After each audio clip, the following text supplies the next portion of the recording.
Nah, jadi kalau teman-teman ketahui di masyarakat kita umum beredar gitu ya bahwa kalau berkaitan dengan mendengar kata istilah kolesterol itu udah dikatakan kayaknya wah saya kena kolesterol nih gitu ya. Itu dianggap kayak satu penyakit gitu ya. Nah, padahal sebetulnya kalau kita pahami kolesterol itu justru bisa menjadi sesuatu yang sangat bermanfaat untuk tubuh kita. Nah, makanya materi malam ini saya akan mungkin berbagi sharing dengan apa yang saya dapat, yaitu bahwa apakah sebetulnya kolesterol itu sebagai kawan atau lawan. Nah, perkenalkan dulu pertama-tama nama saya Melia Wanda, Sales Master dari Kota Bandung. Nah, teman-teman saya akan mulai sharing ini saya yang pertama ya. Slide saya yang pertama. Oke.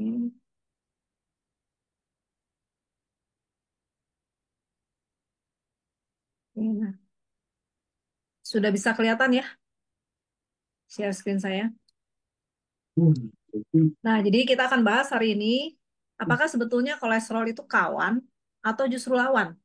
Sementara di masyarakat banyak beredar tadi ya istilah tadi gitu ya, ketakutan tentang kalau kena kolesterol gimana nih gitu ya. Udah berpikirnya udah istilahnya udah nggak bagus gitu tentang kolesterol. Nah, saya akan ajak teman-teman untuk dulu bahas tentang nah ini ternyata berdasarkan catatan WHO ya, Badan Kesehatan Dunia, ternyata di dunia itu ada hampir 18 juta orang yang meninggal per tahunnya. Dan di antaranya 80 sampai 85% itu penyebabnya karena serangan jantung dan stroke. Kalau teman-teman lihat di sini, ini semua berkaitan dengan yang namanya masalah pembuluh darah, ya. Nah, kita pahamin dulu, kolesterol itu apa? Kolesterol itu adalah salah satu komponen dalam membentuk lemak. Itu komponen dari lemak gitu ya. Nah, setiap hari tubuh kita itu akan memproduksi kolesterol sebanyak 70 sampai 80% itu dihasilkan dari organ lever atau hati itu sebanyak 1000 miligram setiap harinya. Dan kolesterol itu dihasilkan lagi dari makanan yang kita makan itu hanya sejumlah 20 sampai 30%. Jadi kebutuhan lemak dari yang kita makan itu sebetulnya sangat-sangat kecil. Nah, kita bayangkan ya, udah berapa banyak hari-hari ini kita mengkonsumsi yang namanya lemak-lemak tadi ya. Nah, sebetulnya apa sih manfaat dari yang namanya kolesterol? Manfaat dari kolesterol adalah begitu manusia itu mulai bahkan sebelum lahir dalam proses pembentukannya juga itu sudah membutuhkan yang namanya kolesterol, teman-teman. Ya, proses dari mulai sel telur bertemu sel sperma gitu ya, kemudian membelah menjadi sel, menjadi satu sel, kemudian jadi satu sel, kemudian membelah menjadi dua sel, empat sel, dan seterusnya. Nah, dari situ terus akan terbentuk jaringan otak, hati, otot, dan sebagainya. Itu semua membutuhkan yang namanya kolesterol. Dan setelah janin itu lahir, nah di situ juga mulai melapisi dinding sel atau membran sel. Kemudian yang selanjutnya manfaat kolesterol adalah sebagai penghantar listrik impuls syaraf, menjalankan fungsi syaraf dan otak. Ya, nah jadi contohnya penghantar listrik impuls syaraf itu kalau misalnya di sini ibu-ibu nih ya, contoh saya kasih ibu-ibu aja ya, ibu-ibu misalnya masak tiba-tiba gitu ya, misalnya terciprat minyak panas gitu ya, walaupun minyak panas itu jumlahnya nggak sedikit, tapi kan respon kita langsung kaget gitu ya. Kita langsung ini ngegerakin tangan kita gitu ya. Cepat-cepat ambil apa untuk segera mengoles si akibat dari kena minyak panas tadi gitu ya. Nah, itu bisa terjadi kenapa? Karena waktu minyak panas itu nyentuh ke kulit kita. Nah, itu tuh akan ada kayak sinyal yang diberikan kepada sistem syaraf kita untuk bilang bahwa kamu kena panas tuh sakit gitu ya.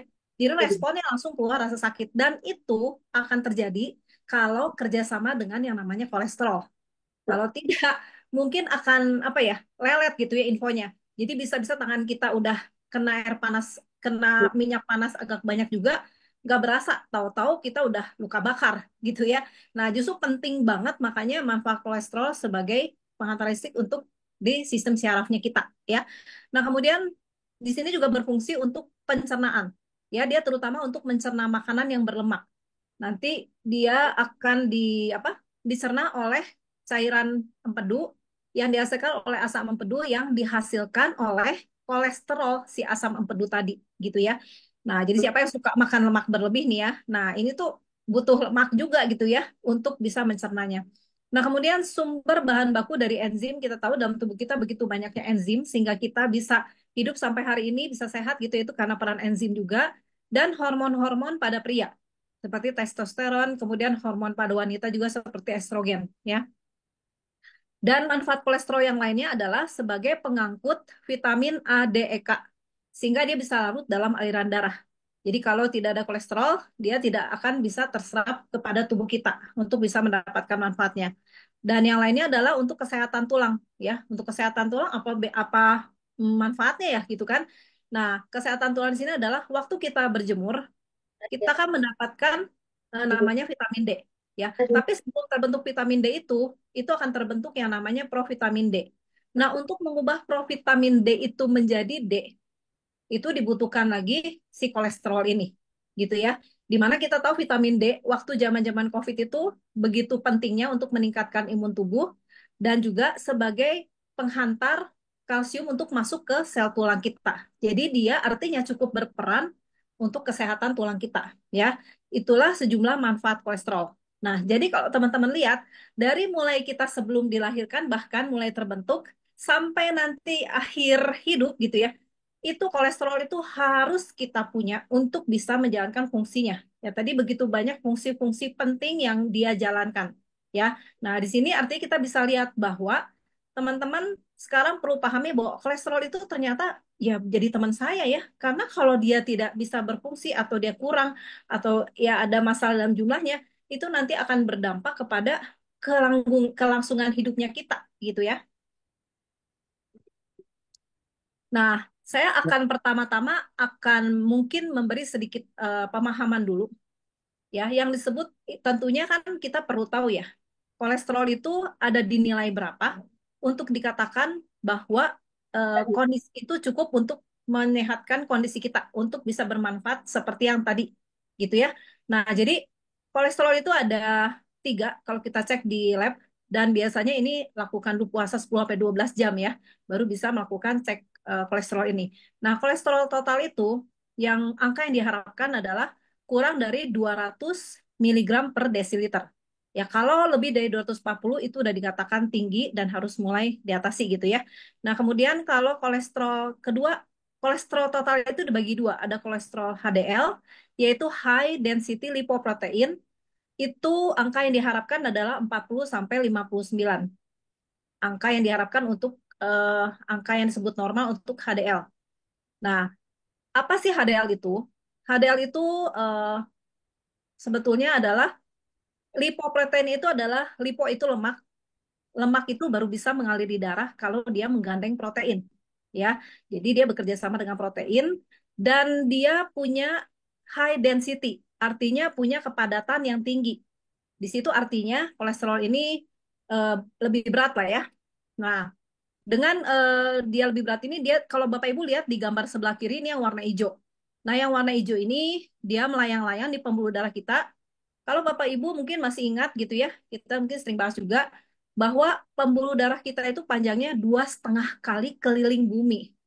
Jadi bisa dibayangkan ya, betapa rumitnya dari atas sampai kepala tuh aliran darah kita di mana-mana gitu ya, pembuluh darah kita. Nah, dia itu bertugas apa? Bertugas untuk sebagai cleaning service atau sebagai pembersih dari sisa-sisa metabolisme lemak dan sebagainya yang nggak baik yang ada di pembuluh darah kita. Kemudian dia akan alirkan, bawa lagi ke hati, dari hati akan didaur ulang lagi untuk bisa diedarkan lagi ke seluruh pembuluh darah. Itulah tugasnya HDL. Jadi penting banget ya. Apalagi kalau kita misalnya pola hidup, nanti saya akan kasih tahu bagaimana kenapa istilahnya kalau ini tidak berfungsi dengan baik gitu kan, artinya kebayang ya, bakal banyak terjadi hal-hal yang tidak baik buat tubuh kita. Nah, ini kalau kolesterol kita lihat lagi satu lagi itu kolesterol LDL. Kolesterol LDL ini adalah low density lipoprotein. Jadi lemak yang punya kepadatan yang rendah atau sangat ringan. Jadi dia mudah melayang-layang. Nah, kalau teman-teman lihat di gambar sebelah kiri itu ada ditandai dengan warna kuning ya. Nah, Di warna kuning ini kelihatan ya, dia sangat mudah sekali menempel di dinding pembuluh darah. Apalagi kalau dinding pembuluh darah itu sudah mengalami peradangan, ya, atau yang disebut aterosklerosis, itu artinya terjadi peradangan di pembuluh darah. Itu sangat mudah banget membuat si LDL atau lemak jahat ini nempel di dinding pembuluh darah. Dan bukan cuma itu, dia akan membawa sisa-sisa metabolisme tadi itu bisa ikutan nempel. Jadi nggak heran ya, membuat pembuluh darah kita itu akhirnya lambat laun akan menjadi mulai tersumbat. Dan yang jadi bahaya kalau sampai menutup ya. Terjadi penutupan itulah yang akan menimbulkan seperti tadi ya, entah itu stroke, entah jantungnya. Coba kita lihat lagi. Jadi teman-teman sudah pahamin ya, bahwa kalau kolesterol HDL itu kolesterol yang baik, H-nya itu untuk mengingatnya gitu biar teman-teman ingat HDL itu H itu how gitu ya. Kalau bahasa Mandarin itu how itu baik gitu ya. Jadi ingatnya HDL how itu baik gitu ya.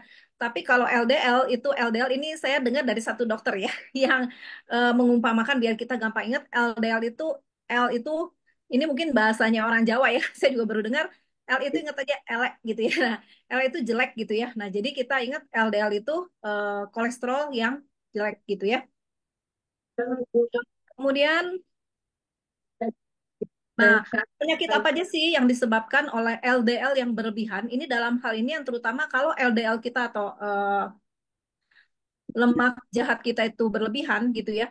Ini akan menimbulkan potensi penyakit jantung, kemudian stroke, diabetes tipe 2, darah tinggi, fatty liver atau penumpukan lemak di hati, disfungsi ereksi. Selain yang saya sebutkan di sini sebetulnya bisa berdampak kemana-mana. Karena kan tadi disebutkan bahwa pembuluh darah kita itu dari atas sampai ke kaki, sampai ke bawah gitu ya.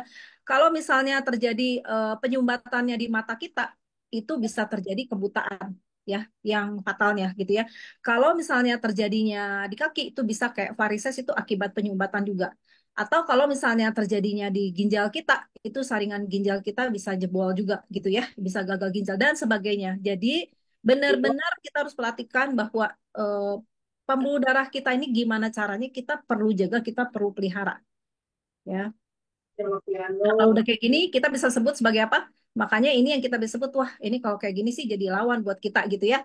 Nah, bagaimana caranya untuk kita bisa menjadi kawan? Nah, kita akan lihat dulu ya, sebetulnya apa sih penyebab dari eh, lemak jahat ini bisa tinggi gitu ya, atau LDL ini bisa tinggi. Nah, apalagi kalau didukung karakter LDL-nya yang jadi jahat banget. Nah, ternyata gitu ya, ini salah satunya perokok nih ya. Perokok ini kalau saya lihat gitu ya, di berbagai sumber tentang berbicara tentang kesehatan gitu ya. Perokok ini benar-benar udah harga mutlak sepertinya gitu ya. Udah harga mati bahwa perokok ini tidak ada bagus-bagusnya gitu ya. Kenapa? Karena perokok yang pasti adalah merusak pembuluh darah. Nah, kalau pembuluh darahnya rusak, itu akan menyebabkan radang di pembuluh darah. Seperti tadi dijelaskan aterosklerosis itu adalah peradangan yang terjadi di dinding pembuluh darah. Nah, dan perokok itu bisa membuat karakter LDL itu tuh jadi bentuknya sebetulnya harusnya normal-normal aja gitu. Dan kalau dalam jumlah yang sedikit nggak akan jadi masalah gitu ya. Tapi karena merokok gitu ya, si LDL-nya itu bisa berubah bentuk jadi tajam-tajam. Jadi harusnya misalnya bulat, dia jadi bentuknya agak tajam-tajam. Nah, dengan kualitas LDL yang seperti karakter LDL yang seperti tadi, itu akan sangat mudah bikin langsung nancep di dinding pembuluh darahnya Bapak Ibu. Ya makanya kalau buat saya ini merokok benar-benar ini banyak banget nggak ada sama sekali positifnya ya. Nah jadi kebayang ya baru dari ngomong perokok ya apalagi kalau kita jadi perokok pasif sebetulnya kalau menurut saya sama aja ya gitu ya. Nah kemudian jarang berolahraga ya udah senang makan gitu ya. Terus mager lagi ya jarang bergerak itu akan membuat penumpukan eh, kolesterol jahat juga di badan kita dan kegemukan udah pasti ya. Kemudian lebih memilih memakan karbohidrat yang simple berlebihan ya. Kita tahu kadang-kadang apalagi kalau malam-malam kayak gini gitu ya. Misalnya sambil lihat Zoom ini sambil gini, aduh lapar nih. Beli nasi goreng campur dengan mie. Udah ya komplit gitu ya. Karbohidratnya karbohidrat simpel. Ya, kemudian kue, roti, bahan makanan yang terbuat dari tepung, gula, itu semua termasuk karbohidrat simpel ya, teman-teman. Nah, kemudian sering makan proses food ya seperti daging asap, bandeng presto, ya itu ternyata saya baru tahu termasuk juga gitu ya. Kemudian abon, dendeng, dendeng, sosis, ham gitu ya dan sebagainya. Nah, kemudian makan makanan berlemak seperti santan, keripik, kerupuk, segala bahan pangan yang digoreng sampai kering, seafood, jeroan, termasuk otak, kikil, babat, apalagi ya. Karena saya nggak terlalu suka ya, saya hanya dengar oh ada sumsum gitu ya, terus kemudian ada lidah, ada paru gitu ya. Nah itu semua benar-benar itu makanan yang berlemak tinggi dan berlemak jahat masalahnya gitu ya. Ya telur dalam jumlah sedikit bagus, tapi kalau berlebihan nggak bagus, kemudian susu juga gitu ya.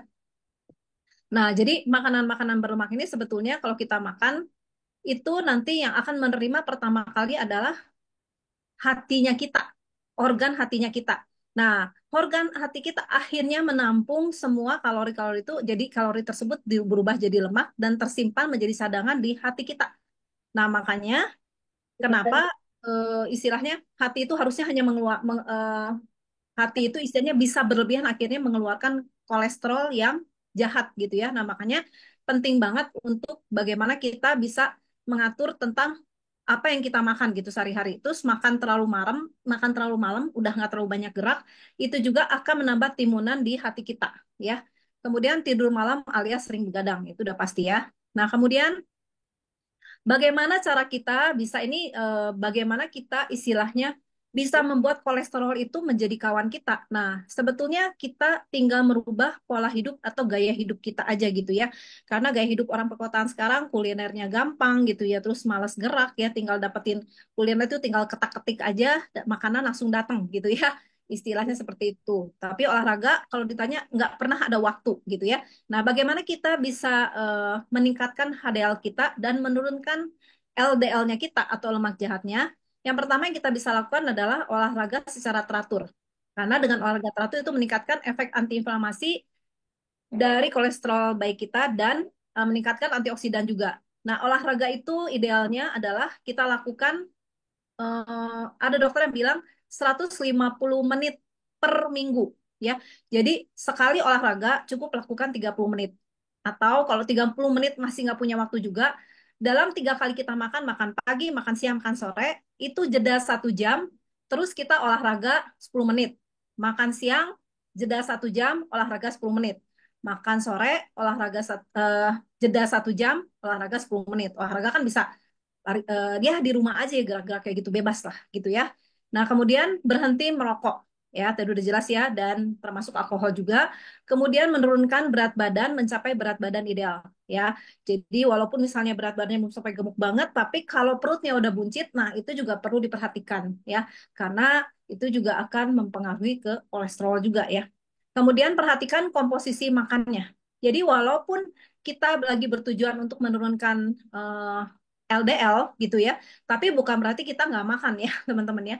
Kita tetap perlu memperhatikan komposisi makan ya. Kalau teman-teman lihat di sini ada gambar piring ini ya, kelihatan ya teman-teman. Nah, kalau kita makan dalam 1 hari itu sebaiknya kita makan karbohidrat itu secukupnya ya. Kalaupun mau makan nasi itu paling cuma sebesar genggaman tangan kita nggak lebih gitu ya. Atau teman-teman bisa ganti dengan karbo yang kompleks, bisa misalnya kayak ubi gitu ya, itu juga jangan terlalu banyak gitu ya, sama aja sebesar genggam tangan kita gitu. Tapi itu termasuk karbo kompleks, terus disertai dengan sayuran yang agak banyak. Kalau teman-teman lihat di sini, ini sayurannya komplit lah ya. Di sini mungkin ada paprika, ada tomat, ada sayur hijaunya juga, ada brokoli, ada caisim, bayam dan sebagainya lah ya. Jadi sayurannya agak dibanyakin ya. Kemudian di sini mungkin ada buah ya, buahnya sedikit secukupnya. Tapi yang terutama ini, terus kemudian kita tentunya perlu protein. Nah ya, sumber proteinnya itu pasti ada kandungan lemaknya juga. Kita pilih lemak yang tak jenuh ya. Lemak yang tak jenuh itu adanya di bahan makanan seperti ikan. Nah, akan lebih baik lagi kalau kita bisa memilih ikan laut. Kenapa ikan laut itu kita bukan cuma dapetin proteinnya, tapi kita dapetin juga lemak tak jenuhnya itu yang bagus banget, yang manfaatnya luar biasa banget. Yang nanti saya akan bahas setelah ini ya. Dia kaya banget akan omega 3. Nah, selain itu kita bisa makan apa lagi? Daging ayam. Daging ayam itu tapi bukan bagian yang lainnya ya. Kita pilih bagian dadanya ya. Dan tahu dan tempe juga ya. Nah, jadi kita dalam 1 hari kita perlu memperhatikan juga apa yang kita makan gitu ya. Karena itu akan sangat mempengaruhi nilai daripada LDL-nya teman-teman gitu ya. Nah, kemudian hindari konsumsi lemak jenuh seperti santan, ya itu udah biasanya jeroan, daging berlemak tinggi itu terutama didapat di hewan-hewan yang eh, hewan merah seperti sapi, kambing gitu ya. Kayak gitu dan seafood. Kemudian kuning telur yang berlebih juga kita perlu tapi tidak berlebih. Kemudian susu juga ya. Susu juga boleh tapi ya sedikit ya. Kemudian bedakan waktu makan itu biasakan per 6 jam. Ya, itu nanti akan berkaitan sebetulnya dengan kesehatan pankreasnya teman-teman juga gitu ya. Ini bisa untuk mencegah diabetes juga sebetulnya. Nah, di antara 6 jam itu kita biasakan mengganti cemilan kita yang sifatnya tadi yang saya sebutin tepung-tepungan gitu ya, mau tepungnya itu free gluten, pokoknya apapun jenis tepungnya, gula-gulaan, itu semua akan meningkatkan kalori yang tinggi banget dan itu tuh akan berdampak pada penumpukan lemak. Nah, jadi kalau kita mulai membiasakan gitu ya, sebelum terjadi penyakit yang seperti tadi ya, kalau udah sampai tersumbat jantung, udah sampai sumbat di kepala stroke gitu ya, ya amit-amit banget lah ya gitu ya. Nah, jadi kita mulai makan seperti ini tadi, kenyang, sehingga kita tidak menagih makanan lagi. Di antara 6 jam itu kita bisa mungkin ambil cemil-cemilnya itu lebih ke buah gitu ya. Nah, kemudian tidur lebih awal dan ini sekarang ini banyak banget kondisi yang membuat kita mudah stres gitu ya. Dan itu juga kita belajar untuk mengelola stres kita gitu ya. Nah, oke, nah sekarang seperti tadi saya sudah jelaskan, saya akan menjelaskan apa sih sebetulnya omega 3 itu gitu ya. Nah, kalau kita makan ikan, saya nggak tahu dengan teman-teman semua di sini, pada waktu mungkin ada teman-teman yang senang makan ikan, mungkin boleh chat, proses memasak ikannya gimana? Digoreng kah? Dipepes kah? Atau atau makan mentah gitu ya. Kan ada yang kayak makanan Jepang itu sashimi makan mentah gitu ya. Tapi resiko bakterinya juga besar gitu ya.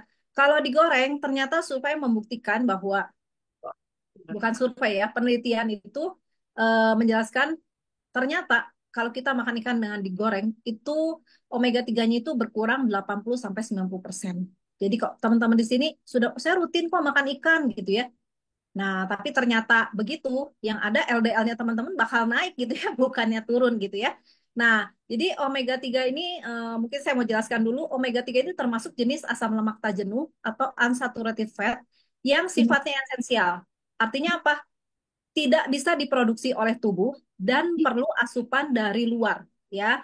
Jadi omega 3 ini sangat dibutuhkan tapi tubuh nggak bisa produksi gitu ya. Nah, perlu dari luar. Nah, kita bisa dapetin sumber omega 3 dari mana aja sih? Dari ikan laut seperti tuna, salmon, teri. Nah, siapa nih ya yang sering kayaknya teri udah biasa, tapi biasanya teri asin ya. Itu yang enak gitu ya. Nah, kemudian kembung. Nah, mungkin teman-teman juga udah nggak aneh dengan ikan kembung gitu ya. Ternyata kandungan omega 3-nya itu cukup tinggi, makarel ya, dan yang lain-lain. Nah, kemudian makanan laut seperti kerang, tiram itu juga mengandung sumber omega 3. Cuma kita tahu sekarang ya, kalau dari laut itu banyak mengandung merkuri dan sebagainya, sehingga akhirnya ya bukan alih-alih dapat sehat tapi malah akhirnya jadi nggak bagus juga ya balik lagi. Nah, kemudian kacang-kacangan seperti kacang walnut, kedelai itu juga jadi sumber omega 3. Kemudian biji-bijian seperti flaxseed, chia seed, telur keju itu sebagai sumber omega 3. Nah, tapi ternyata penelitian membuktikan bahwa sumber omega tertinggi kalau teman-teman pengen dapetin gitu sumber omega tertinggi itu adalah di ikan. Dan ikannya ikan laut ya, teman-teman. Ikan laut ya, dicatat ikan laut ya.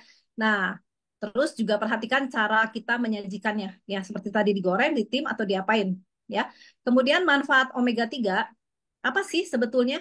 Kenapa kita perlu omega 3 gitu ya? Selain meningkatkan HDL atau kolesterol baik kita, ya kan kita berbicara kolesterol ya. Dia juga bisa membantu untuk menjaga kesehatan jantung, memperlancar aliran darah, ya. Kemudian memelihara fungsi dan kesehatan mata, membantu menurunkan trigliserid dan memelihara fungsi otak dan syarafnya, ya.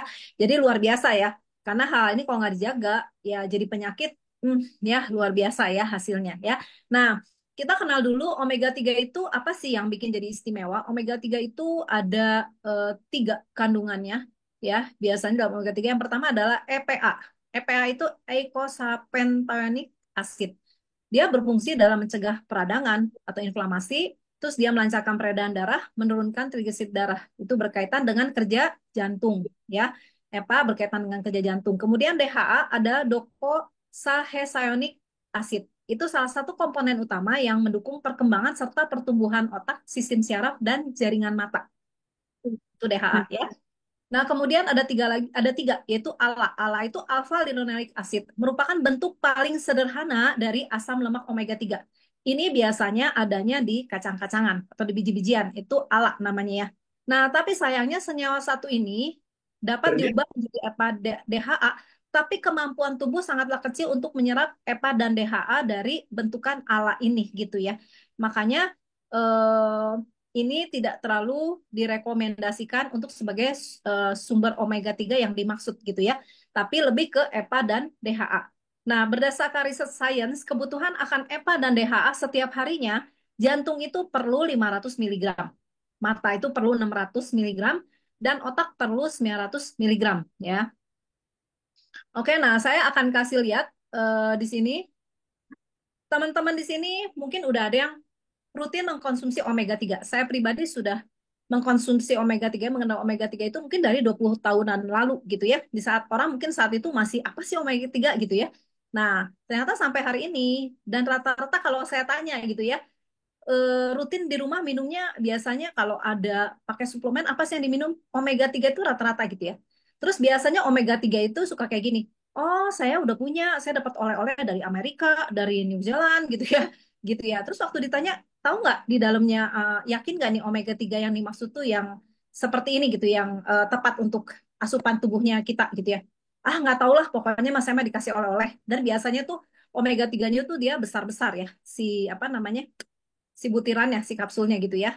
Nah, jadi ternyata dalam memilih omega 3 pun kita perlu tahu gitu ya. Jadi di pasaran itu banyak banget pilihannya dengan berbagai harga.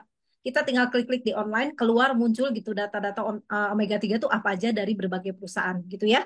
Nah, tapi kita hari-hari ini perlu menjadi konsumen yang pintar. Kenapa? Ya jangan karena misalnya promo, yang penting promo diskonnya gede, saya beli. Tapi ternyata tidak seperti harapan kita untuk omega 3-nya gitu ya.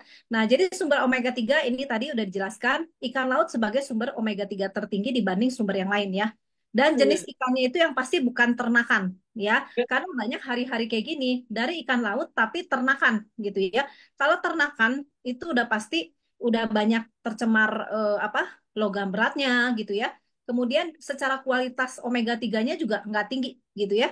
Nah, kemudian gabungan beberapa jenis ikan. Jadi kalau kita lihat memilih omega 3, kita lihat nih, di dalamnya itu jenis ikannya satu atau ada beberapa jenis. Karena kalau beberapa jenis akan bikin si kualitas dari apa tadi kita butuh apa omega 3 butuh EPA dan DHA ya. Jadi semakin banyak jenis ikannya gitu ya.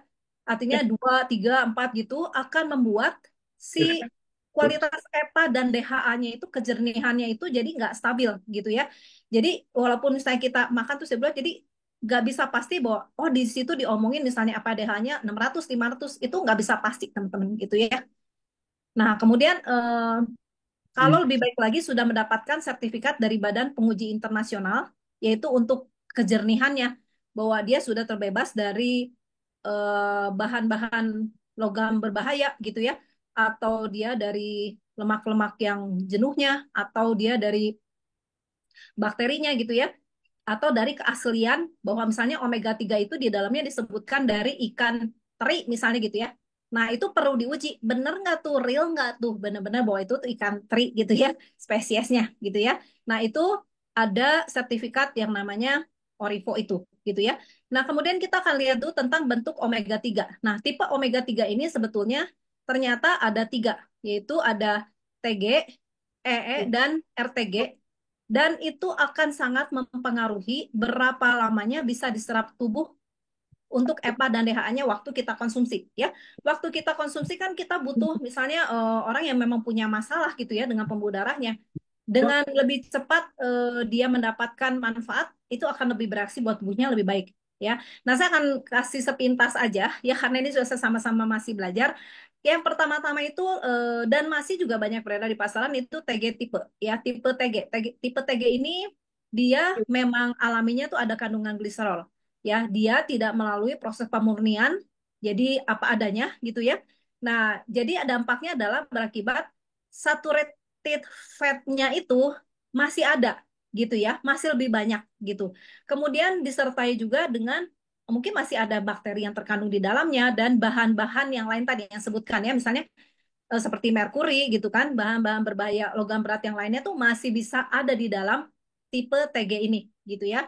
Nah, kemudian setelah dan ini akan membuat apa? Proses untuk mendapatkan EPA dan DHA-nya, hitungan waktunya itu lebih lama untuk tubuh bisa dapetinnya, bisa manfaatin gitu ya. Nah, kemudian karena teknologi makin canggih gitu ya. Nah, kemudian ada tipe yang selanjutnya, yaitu tipe selanjutnya ini tujuannya adalah untuk lebih ada pemurnian atau penjernihan gitu ya. Nah, ini dengan proses EE tipe, yaitu ethyl ester gitu ya, dengan menambahkan kandungan etanol ya, sehingga waktu ini dilakukan proses ini. Nah, kalau teman-teman lihat di sini, ini tinggal saturated fat-nya. Jadi unsaturated fat-nya udah tinggal unsaturated fat ya, artinya minyak tak jenuh ya teman-teman. Unsaturated itu minyak tak jenuhnya itu udah tinggal minyak jenuhnya itu udah hilang, udah berkurang gitu ya. Dan ini biasanya lebih jernih gitu ya. Nah, tapi masih belum benar-benar jernih sih, belum benar-benar bersih gitu ya.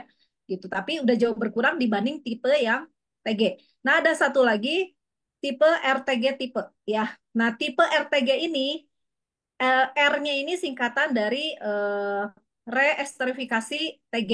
Jadi karena ternyata diamatin ya dengan etanol ini membuat tetap masalahnya dia sudah jernih, dia sudah lebih murni gitu ya. Tapi yang jadi masalah ternyata lambat untuk proses bisa diserap oleh tubuhnya. Butuh waktu lebih lama ternyata gitu kan. Ya. Nah, maka muncullah tipe RTG ini yaitu di mana dari tipe eh, etil ester ini dirubah lagi, dihilangkan si etanolnya ini, gitu ya, dihilangkan etanolnya ini, sehingga dia digabungkan lagi dengan gliserol, ya. Dan dampaknya adalah dengan diikat dengan gliserol ini, akhirnya akan bikin unsaturated fat atau lemak tak jenuhnya itu jadi lebih banyak. Dan yang luar biasanya dampaknya adalah waktu kita makan tipe ini dibutuhkan waktu lebih sebentar untuk bisa menyerap EPA dan DHA-nya. Nah, yang terpenting kan bagaimana tubuh bisa mendapatkan manfaatnya semakin lebih cepat menyerap, semakin lebih bagus ya. Nah, di sini ada eh, apa ya kayak survei gitu ya ke beberapa orang ya. Di sini mereka ini ada beberapa orang ini mereka makan jenis-jenis omega 3 dari berbagai sumber gitu ya selama 2 minggu. Ada yang makan unsur corn oil, minyak jagung, kemudian di sini ada yang tipe omega 3-nya yang tadi, terus kemudian di sini ada yang tipe free fatty acid ya, saya nggak tahu apa ini ya, kemudian yang ada yang tipenya CLO itu cod liver oil ya. Kemudian ada yang mengkonsumsi dari FBO itu yang Ya. TG atau fish oil yang masih TG gitu ya, yang masih belum diapa-apain. Dan ini ada yang RTG. Nah, ternyata setelah kita lihat, teman-teman di sini lihat ya, ini angka di sebelahnya nol. Jadi ternyata tuh kita kalau pengen tahu omega 3 di dalam badan kita tuh udah ada berapa banyak sih gitu ya. Nah, itu tuh ada tes pengujiannya teman-teman. Dan ini dilakukan pengujian terhadap setiap orang ini yang mengkonsumsi selama 2 minggu aja gitu ya, sebanyak 3.300 miligram eh, apa omega 3 ya dari berbagai sumber. Nah, ternyata yang paling tinggi adalah dideteksi gitu ya, dengan waktu yang sama 2 minggu itu, RTG lah yang paling banyak di dalam tubuh orang tersebut. Artinya tubuh orang tersebut sudah berhasil menyerap si EPA DHA-nya gitu ya. Nah, sementara kalau kita lihat nih, tipe EE itu benar kan? Akhirnya dampaknya malah untuk penyerapannya butuh waktu lebih lama, di dalam 2 minggu dia baru 100 lebih. Sementara tipe yang RTG udah hampir di 200. Ya, nah jadi itu teman-teman perhatikan ya. Waktu membeli omega 3 tipenya apa nih gitu ya. Karena sayang banget gitu ya, minum omega 3 tapi kita nggak paham gitu kan. Akhirnya kita dapat kebermanfaatannya itu jadi minimal gitu ya. Nah, kemudian yang potensi yang ketiga adalah berkaitan dengan potensi, ya itu berkaitan dengan persentase antara kandungan total EPA DHA-nya dan total minyak ikannya. Karena gitu ya, masih cukup banyak yang saya lihat gitu ya, omega 3 yang menyatakan dirinya omega 3 tapi waktu dicek ingredients-nya, jadi makanya di sini teman-teman harus benar-benar belajar gitu ya, setiap membeli produk-produk seperti gini belajar untuk melihat kandungannya, ingredients-nya gitu ya. Nah, ternyata persentase antara kandungan EPA dan DHA, karena yang kita butuhkan EPA dan DHA-nya kan yang berfungsi untuk jantung, untuk otak, untuk mata gitu ya. Nah, kita bandingkan dengan total minyak ikannya gitu ya. Nah, ternyata kebanyakan total minyak ikannya kegedean gitu ya. EPA DHA-nya itu minim banget, hampir kecil. Nah, sayang banget kan. Artinya kita makan minyak ikan memang nggak akan kayak gimana-gimana, tapi nggak akan bisa berdampak untuk kesehatan yang kita maksud tadi ya. Jadi perlu perhatikan tiga item ini, benar-benar teman-teman perlu perhatikan ya waktu membeli omega 3. Nah, ini sebenarnya tambahannya aja ya. Ini kalau benar-benar bagus banget gitu ya, si omega 3 itu kualitas dan kemurniannya itu terhitung dari proses penyediaan bahan mentah sampai menghasilkan produk jadi. Kemudian dari produk minyak ikan berkaitan dengan kandungan logam berat, zat berbahaya, racun berbahaya, meminimal tingkat oksidasi yang menghasilkan kejenian dari minyak ikannya. Kemudian sustainability itu berkaitan dengan keberlangsungan atau lebih berkaitan dengan bukan keberlangsungan ya sebetulnya, bagaimana produksi dari minyak ikan itu bisa terus berlanjut gitu pada saat orang butuhkan jangka panjang tuh masih terus tersedia tersedia gitu, sumbernya yang terutama kan, sumbernya itu apakah tersedia terus menerus gitu ya. Kemudian dari perairan mana, yaitu bagaimana kualitas perairannya juga, ikan laut dalamkah atau lingkungan ikan tinggal tersebut, kondisi lautannya, sampai cara pengambilan minyaknya, sampai dalam bentuk soft gel tinggal kita makan gitu ya. Nah, kemudian produk tersebut juga bisa dengan mudah dilacak siapa yang memproduksinya. Gitu banyak menyanyikan yang kadang-kadang kita siapa produk nggak tahu gitu ya. Bagaimana kualitas dari perusahaan yang memproduksinya, dan aja ada uji prosesnya, itu ada disebutnya ORIPO gitu ya. Kemudian meminimal kandungan lain yang bisa berdampak produk teroksidasi dan gak fresh atau bau rasa yang gak enak ya. Tapi teman-teman yang perlu perhatikan yang tiga tadi ya. Ini saya coba balik lagi, sumbernya itu ikan apa ya, dan jumlahnya nggak banyak, satu kalau bisa gitu ya, hanya satu. Kemudian bentuknya apakah TG, EE atau RTG. Kemudian yang ketiga, potensinya dari si EPA DHA-nya berapa persen gitu ya, apakah malah minim banget, lebih banyak minyak ikannya aja yang biasa bukan EPA DHA-nya, itu juga perlu jadi pertimbangan teman-teman untuk memutuskan mau beli atau enggak gitu ya. Nah, saya dan luar biasanya bersyukur saya berada di Atomi ini, karena Atomi Global Online Supermarket ini ternyata ada produk omega 3 yang dimaksud tadi gitu ya. Nah, kita bisa lihat dulu, ini sebetulnya omega 3 di Atomi itu tersedia ada 4. Nah, satunya itu buat anak-anak ya. Saya nggak akan jelaskan, yang saya akan jelaskan adalah fokus kepada kita sebagai orang dewasa ya. Nah, ini ada Alaska omega 3. Nah, cuma sayangnya Alaska omega 3 ini masih bentuknya tipe ya, yang pertama kali keluar ya. Nah, yang tadi kita udah tahu ya, butuh waktu lebih lama untuk diserap tubuh. Ya, jadi itu jadi pertimbangan juga ya. Nah, tapi kalau sumber ikannya sendiri ini bagus banget. Ikan Alaska Polak ini sebetulnya ikan sejenis seperti ikan salmon gitu ya. Dan dia di perairan Alaska. Kita tahu perairan Alaska itu perairan yang dingin banget ya. Dan itu di laut dalam gitu ya. Nah, potensinya dua soft gel ini, EPA DHA-nya 700 berbanding dengan total fish oil-nya, ini kita dapatkan 60% total sih EPA DHA-nya. Lumayan ya, ada 61% ya. Nah, sumber sediaannya dipasok oleh Alas Omega, salah satu perusahaan yang memimpin dalam produksi omega 3 kualitas premium. Jadi memang diproduksi oleh, suplainya si minyak ikan ini benar-benar bukan abal-abal ya, tapi memang dari perusahaan yang memang memimpin untuk di bidang penyediaan minyak ikan ini gitu ya. Dan dia juga terdaftar di GOED. GOED itu adalah Global Organization for EPA dan DHA. Jadi untuk memastikan bahwa kualitas EPA DHA-nya gitu ya, dan termasuk yang lain-lain yang berkaitan di situ gitu ya. Ini termasuk organisasi yang eh, bergengsi juga kalau bisa masuk di dalam, terdaftar menjadi member di GOED ini gitu ya. Berarti perusahaan minyak ikan itu bukan perusahaan abal-abal. Ini perusahaan yang diperhitungkan di dunia gitu ya. Nah, dan ini isinya 180 soft gel untuk 90 hari. Tapi, tapi sayangnya gitu ya, ini non halal teman-teman ya. Jadi ini memang masih soft gelnya itu masih ada kandungan babinya. Jadi memang ini tidak bisa dikonsumsi untuk yang muslim ya. Jadi saya bilang dulu dari awal kalau ini memang tidak bisa dikonsumsi oleh yang muslim ya. Tapi ada kabar baiknya, ini kan masih tipe EE ya. Nah, kan yang tadi saya bilang tipe yang paling bagus saat ini adalah tipe RTG ya. Nah, teman-teman bisa memilih Atomi memberi dua pilihan, yaitu teman-teman bisa pilih omega yang berbasis tumbuhan. Nah, ini Atomi Vegan Alga RTG Omega 3 ini basisnya 100% dari tumbuhan. Ini dari mikroalga Schistoscitrium namanya gitu ya.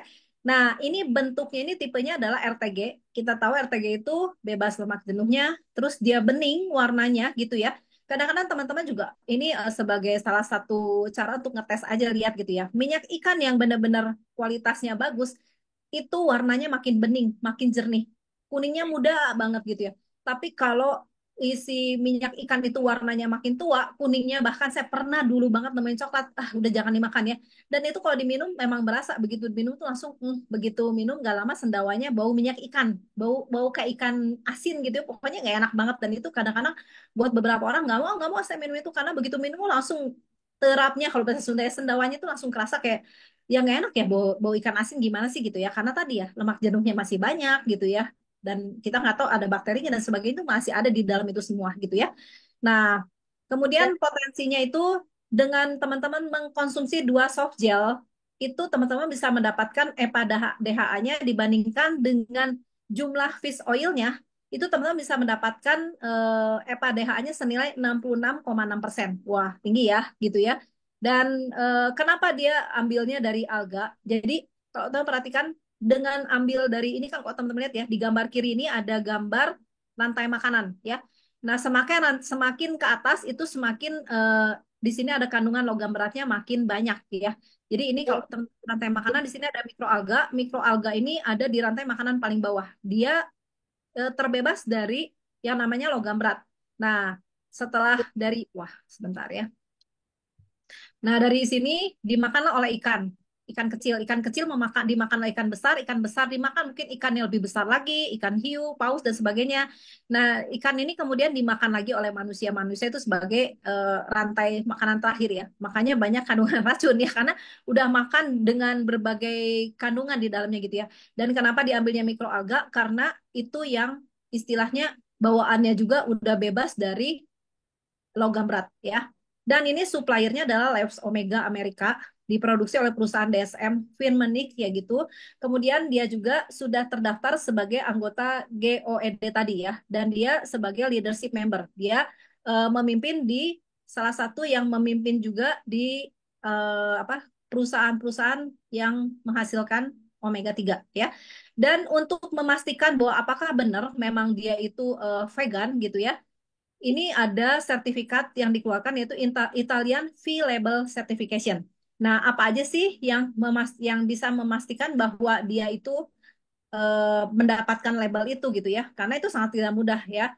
Yang pertama dia tidak ada sama sekali kandungan hewaninya. Jadi dia benar-benar dites tidak ada hewan apapun gitu ya. Kemudian non GMO artinya non rekayasa genetik dan kemudian memastikan bahwa tidak ada campuran bahan apapun yang akan bikin jadi membahayakan gitu ya. Pokoknya bersih gitu ya.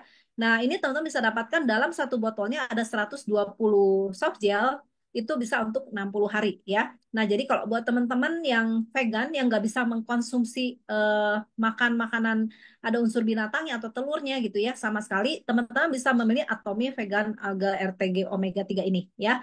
Eh, kemudian satu lagi saya akan jelaskan tentang Atomi RTG Omega 3 ya. Kalau ini sumbernya memang ikan. Nah, kalau teman-teman perhatikan sumber ikannya ini dari ikan anchovy, ikan teri teman-teman gitu ya. Teman-teman pasti udah nggak aneh kan dengan yang namanya ikan teri ya. Mungkin boleh chat di saya siapa yang senang makan nasi panas terus kemudian dicampur dengan ikan teri yang digoreng, ikan asin gitu ya. Enak banget. Tapi tadi ya, artinya kebermanfaatannya EPA DHA-nya itu udah rusak 80% gitu ya dan bahkan jangan-jangan malah nambahin lemak jahatnya di tubuhnya kita gitu ya gara-gara rutin mengkonsumsi ikan teri dengan cara seperti itu gitu ya dan kita tidak tahu juga sumber ikan terinya dari mana ya jadi ini mereka tuh benar-benar mentingin banget bukan asal ikan teri di mana aja gitu ya di perairan mana mereka ambil dari wilayah penangkapan ikan di Chili. Nah, kalau teman-teman lihat di gambar sebelah kiri ini tuh sampai di sini tuh memang ikan yang ada di daerah ini tuh dia tuh perairannya tuh ada yang namanya arus Humboldt gitu ya. Arus ini itu mendatangkan apa membawa air yang kaya nutrisi. dan membentuk perikanan ikan teri yang terkenal di dunia. Jadi memang sumbernya memang benar-benar ini sumber ikan teri yang memang bagus banget ya gitu, dan mereka perairannya juga perairan yang bebas dari apa bahan-bahan berbahaya seperti sekarang ya, timba logam-logam berat yang banyak terdapat di banyak pantai sekarang ya di laut. Nah, kemudian dan luar biasanya ini kalau teman-teman lihat ada pemandangan pabrik ya. Ini saya terjemahin ya pemandangan pabrik gitu ya. Nah, lokasi dari pengambilan ikan teri untuk diproses diambil minyaknya ini dekat banget dengan si apa pengelolanya gitu ya. Dan di sini artinya kita akan dapatkan minyak ikan yang tetap dalam kondisi fresh gitu ya. Terus udah gitu juga apa lebih tinggi manfaatnya gitu karena fresh langsung diproses itu beda ya teman-teman gitu kan. Nah, bentuk sediaannya adalah tipe RTG, yaitu tipe tingkat penyerapannya jauh lebih cepat ya. Tadi seperti saya jelasin, jam yang dibutuhkan untuk bisa menyerap EPA DHA-nya itu lebih tinggi daripada jenis bentukan yang lain ya. Kemudian potensinya adalah kita untuk kebutuhan hariannya disarankan minum 2 shot gel. Nah, EPA DHA-nya itu dibandingkan dengan total fish oil-nya 59% ya. Memang kalau teman-teman lihat di sini ya, kok tadi yang vegan 61% gitu ya. enam puluh Iya, satu atau 66 ya teman-teman tadi ya, jadi lupa deh. Oh, 66,66% ya. Kok lebih tinggi yang vegan gitu ya. Tapi secara harga juga yang itu lebih mahal ya. Dan teman-teman harus tahu untuk di mana sumber yang namanya sumber dari tumbuhan itu tetap dia untuk mengeluarkan EPA DHA itu dia lebih sulit untuk mengeluarkan itu menjadi EPA DHA ya gitu. Makanya prosesnya gitu ya. Terus apa-apanya itu akan otomatis jauh lebih tinggi. Kalau mungkin saya mau tambahkan ya, kalau ini kan suppliernya tuh Labs Omega Amerika ini memang satu perusahaan yang memang memproduksi omega 3 khusus berbasis plant, plant atau tumbuhan ya. Jadi di perusahaannya dia tidak ada produksi yang ada unsur binatangnya sama sekali. Jadi benar-benar luar biasa ya bahwa Atomi ambil untuk vegan ini benar-benar dari sumber yang memang terpercaya, sumber yang memang emang ahli di bidang pertanaman gitu ya. Jadi kita nggak usah khawatir bahwa ini kalau untuk orang Muslim ya, terutama yang atau orang yang memang tidak makan sama sekali hewan-hewanan gitu kan, unsuran sama sekali, ini benar-benar bisa jadi pilihan yang tepat banget ya. Nah kalau ini masih ada sumber, masih ada ya pasti dari ikan lah ya teman-teman ya. Nah cuma ini kenapa lebih kecil? Tapi karena memang apa? eh, kalau yang tadi karena produksinya lebih susah gitu ya, jadi dia butuh biaya yang lebih tinggi juga gitu ya. Dan itu kalau teman-teman lihat ya, dengan nilai segitu, lebih harga sedikit lebih mahal yang lebih tinggi yang vegan ya daripada yang atomi yang benar. sumbernya Iya, ikan ini ya. Nah, kemudian suppliernya itu adalah Golden Omega SA.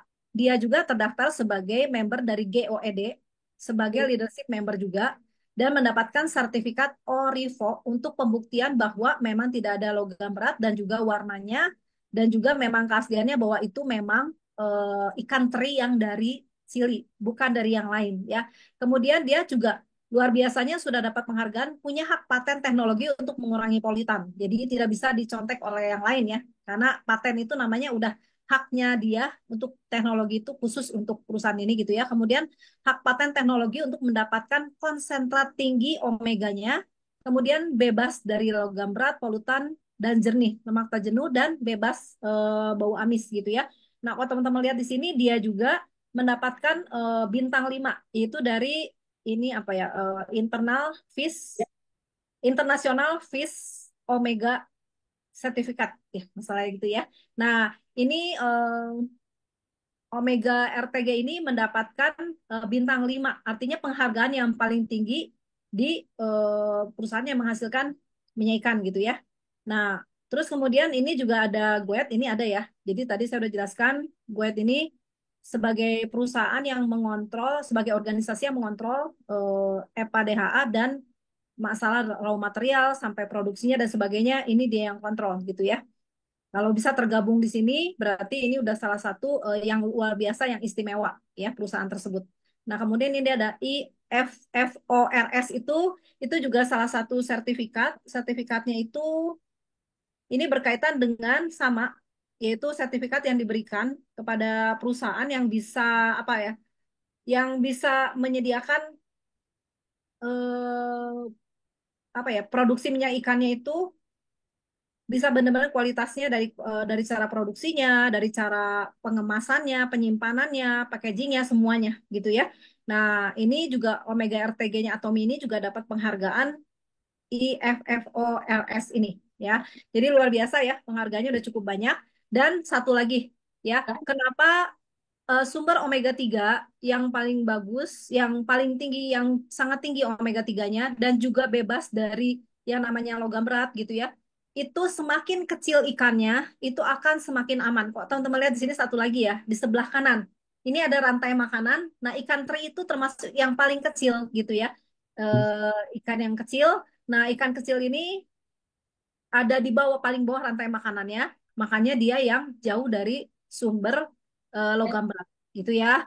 Nah, jadi teman-teman tinggal memilih ya, apakah teman-teman kalau kita namanya manusia gitu ya, kita punya peredaran darah, ingat bahwa peredaran darah kita itu panjangnya darah kita itu 1,5 2,5 keliling bumi ya. Bagaimana kita bisa mendapatkan pembuluh darah kita itu sekian panjangnya itu bisa tidak terjadi penumpukan di mana penumpukan artinya gini apa ya, penyumbatan, kebuntuan gitu ya, karena tadi penumpukan lemak jahat tadi gitu ya, karena banyak inflamasi di dinding pembuluh darahnya.